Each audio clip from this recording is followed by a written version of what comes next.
Perkenalkan, nama saya Fransiskus Donilaba dengan NIM 32125 136. Di sini saya akan menjelaskan presentasi untuk nilai UAS pengantar manajemen. Yang pertama, komunikasi dalam manajemen. Pengertian komunikasi dalam manajemen adalah proses penyampaian pesan, ide, instruksi, atau informasi secara sistematis di antara para manajer, karyawan, dan pihak eksternal organisasi. Proses ini bertujuan untuk menyamakan persepsi, mengordinasikan tugas, serta memastikan seluruh elemen organisasi bergerak menuju target yang sama. Berikutnya nomor 2, saya akan menjelaskan alur komunikasi. Yang pertama, dimulai dari sender atau pengirim, pihak yang menjadi sumber informasi atau pembuat pesan. Sender memulai seluruh proses komunikasi dengan memiliki gagasan, pemikiran, atau informasi yang ingin disampaikan kepada orang lain. Yang kedua, encoding atau pengodean, proses mental di mana pengirim mengubah ide atau pikiran menjadi simbol-simbol tertentu. Simbol ini bisa berupa kata atau tulisan, gerakan tubuh, isyarat, atau gambar agar pesan tersebut dapat ditransmisikan. Yang ketiga, pesan, produk fisik atau informasi aktual hasil dari encoding. Pesan adalah apa yang sebenarnya dikomunikasikan, baik berupa teks pembicaraan, surat, dokumen tertulis, hingga ekspresi wajah. Yang keempat, channel atau saluran media atau perantara yang digunakan untuk mengirimkan pesan dari pengirim ke penerima. Yang kelima, decoding, penerjemah kode, proses di mana penerima menginterpretasikan dan menerjemahkan simbol-simbol pesan yang diterima. Penerima mencoba memahami maksud dan arti dari pesan yang disampaikan oleh pengirim. Yang keenam, receiver atau penerima, pihak yang menjadi sasaran atau tujuan dari pesan tersebut. Receiver adalah orang yang membaca, mendengar, atau melihat pesan yang dikirim. Yang ketujuh, feedback atau umpan balik, tanggapan atau respon dari penerima yang dikirim kembali kepada pengirim. Feedback berfungsi sebagai indikator untuk menunjukkan apakah pesan telah diterima dan dipahami dengan benar sesuai maksud pengirim. Kedelapan, noise atau gangguan, adalah segala bentuk hambatan yang dapat mendistorsi kejelasan pesan dalam proses komunikasi. Contohnya adalah gangguan suara, bising atau fisik, kendala sinyal, perbedaan bahasa, hingga gangguan konsentrasi. Yang ketiga, hambatan komunikasi yang sering terjadi dalam komunikasi dan contoh. Pertama, hambatan semantik atau bahasa dan istilah. Definisinya, perbedaan penafsiran kata atau gangguan jargon. Contoh nyata, tim IT menggunakan istilah teknis yang rumit saat rapat dengan tim pemasaran. Cara mengatasinya, menggunakan bahasa yang sederhana yang bisa dipahami semua divisi. Yang kedua, hambatan psikologis atau emosi dan persepsi. Definisinya, pengaruh emosi, prasangka, atau rasa takut antara anggota. Contoh nyata, staf takut melaporkan kesalahan kerja karena atasan sangat temperamental. Cara mengatasinya, bangun budaya keterbukaan dan ruang aman untuk berpendapat atau psychological safety. Yang ketiga, hambatan fisik atau teknis. Definisi, gangguan lingkungan atau kegagalan alat komunikasi. Contoh nyata, jaringan internet terputus saat koordinasi penting via Zoom meeting. Cara mengatasinya, sediakan infrastruktur cadangan dan platform komunikasi yang stabil. Yang keempat, hambatan struktural atau hierarki. Definisinya, alur birokrasi organisasi yang terlalu panjang dan terbelit-belit. Contoh nyata, pesan dari staf bawah terlambat sampai ke direktur utama karena harus melewati banyak lapis manajer.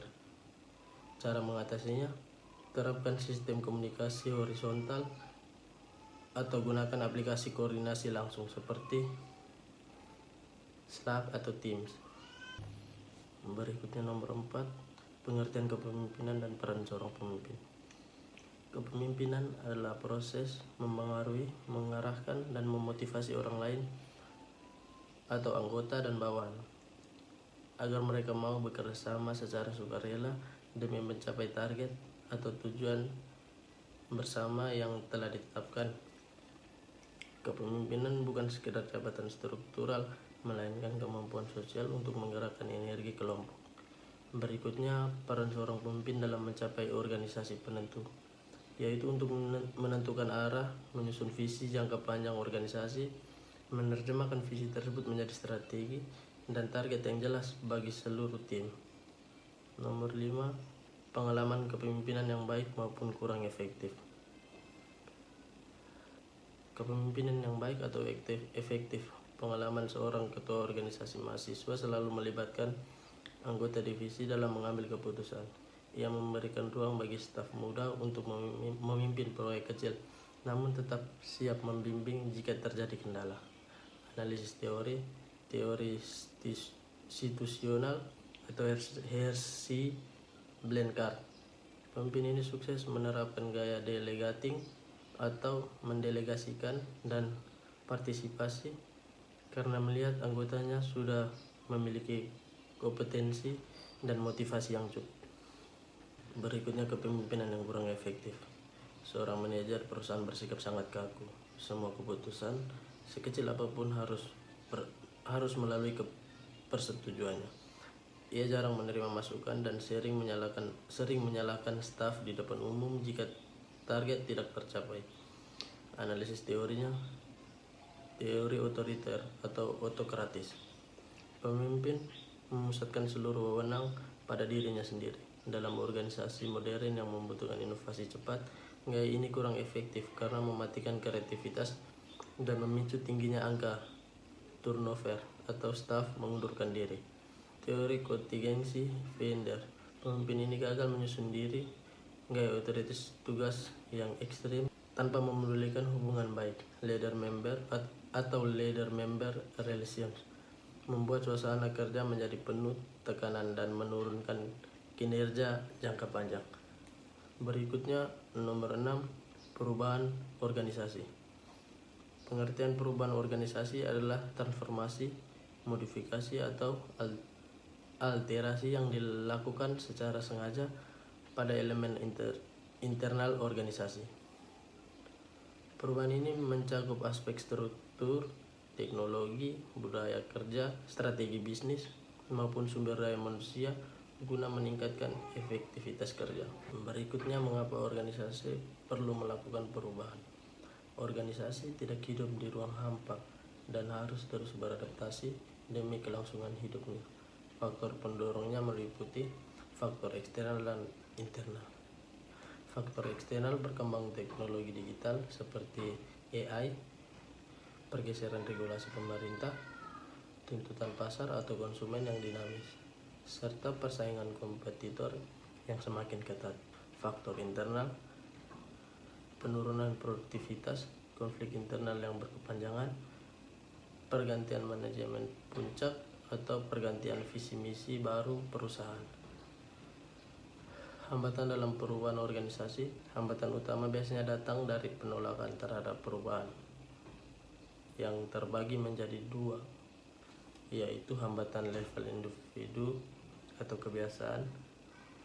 Pola pekerja lama yang sudah tertanam membuat enggan mempelajari metode baru.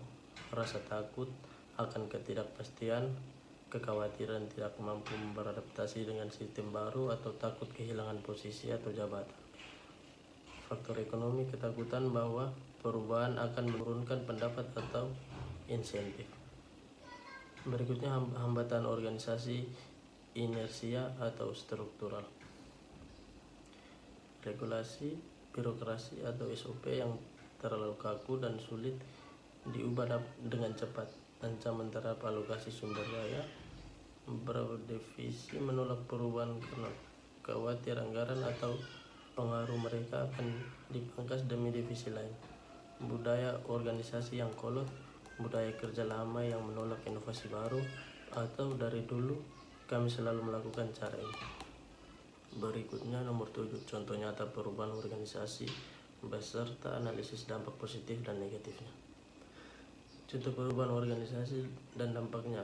Contoh nyata pada instansi pemerintah atau BUMN, yaitu PT Kereta Api Indonesia yang melakukan transformasi besar-besaran dari sistem konvensional ke sistem digital dan modern. Deskripsi perubahan organisasi PT Kereta Api Indonesia melakukan perombakan total meliputi yang pertama budaya kerja, mengubah orientasi dari sekedar penyedia jasa transportasi menjadi organisasi yang berfokus pada pelayanan pelanggan atau customer centric.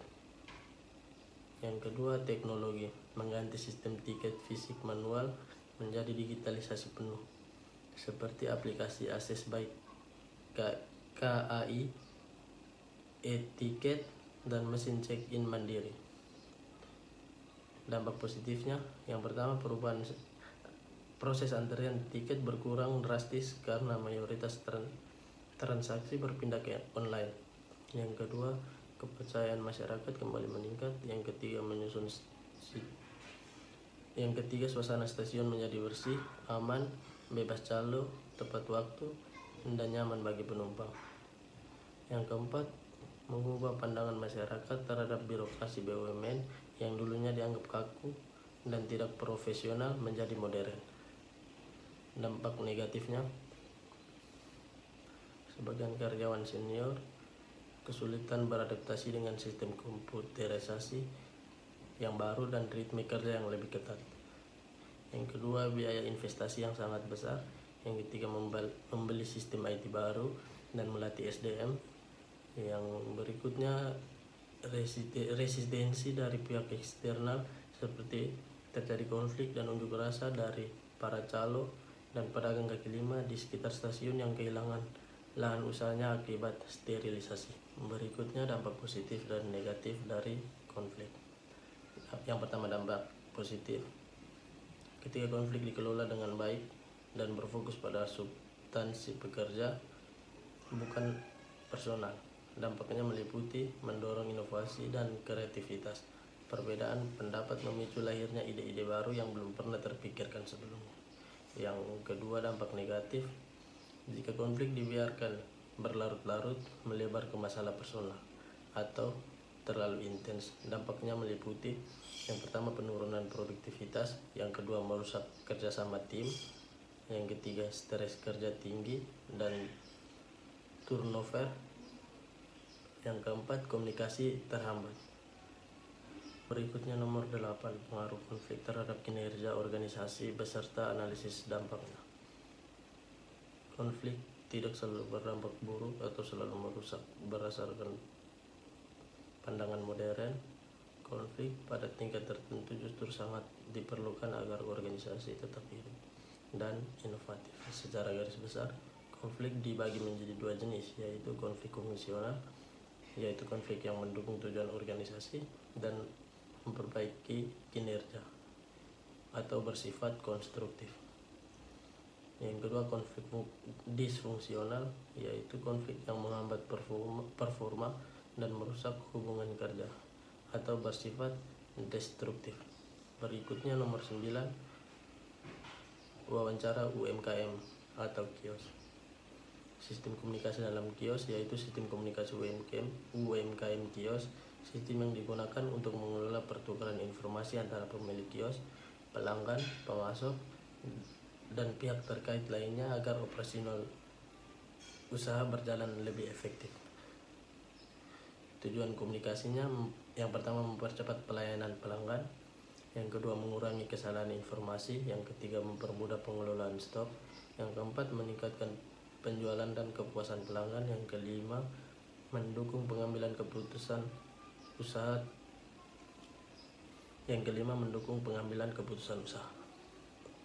Berikutnya contoh alur komunikasi yang terjadi di kios. Yang pertama, dimulai dari pelanggan. Berikutnya, pelanggan menanyakan stok barang atau ketersediaan barang yang dijual ada atau tidak. Berikutnya, pemilik kios mengecek stok. Berikutnya, konfirmasi pesanan. Setelah itu, pembayaran dan barang siap diserahkan ke pembeli. Dengan sistem komunikasi yang baik, UMKM kios dapat berpotensi lebih efisien, responsif, dan mampu bersaing di era digital. Yang berikutnya, gaya kepemimpinan di usaha kios. usaha kios dikelola sendiri tanpa karyawan, maka gaya kepemimpinan yang relevan adalah kepemimpinan individual atau kepemimpinan yang otoriter dalam mengambil keputusan. Karena seluruh keputusan dan tanggung jawab berada pada satu orang, yaitu pemilik usaha. Berikutnya perubahan yang pernah dilakukan pada usaha kios. Perubahan yang pernah dilakukan meliputi jumlah pelanggan, penjualan, harga barang, stok, jenis produk, teknologi, dan strategi pemasaran.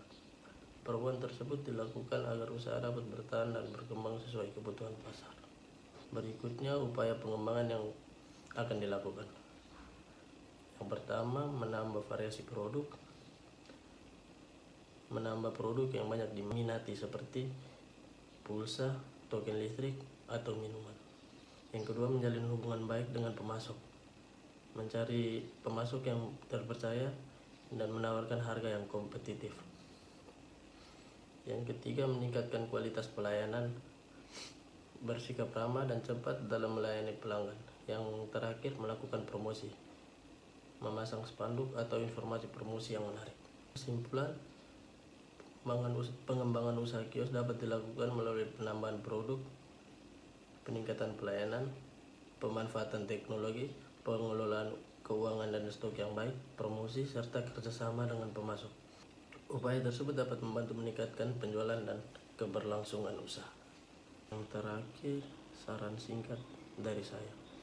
Pemilik kios sebaiknya terus meningkatkan kualitas pelayanan, pemanfaatan teknologi digital, menjaga kesediaan stok barang, serta melakukan promosi yang menarik agar usaha dapat berkembang dan mampu bersaing dengan usaha lain.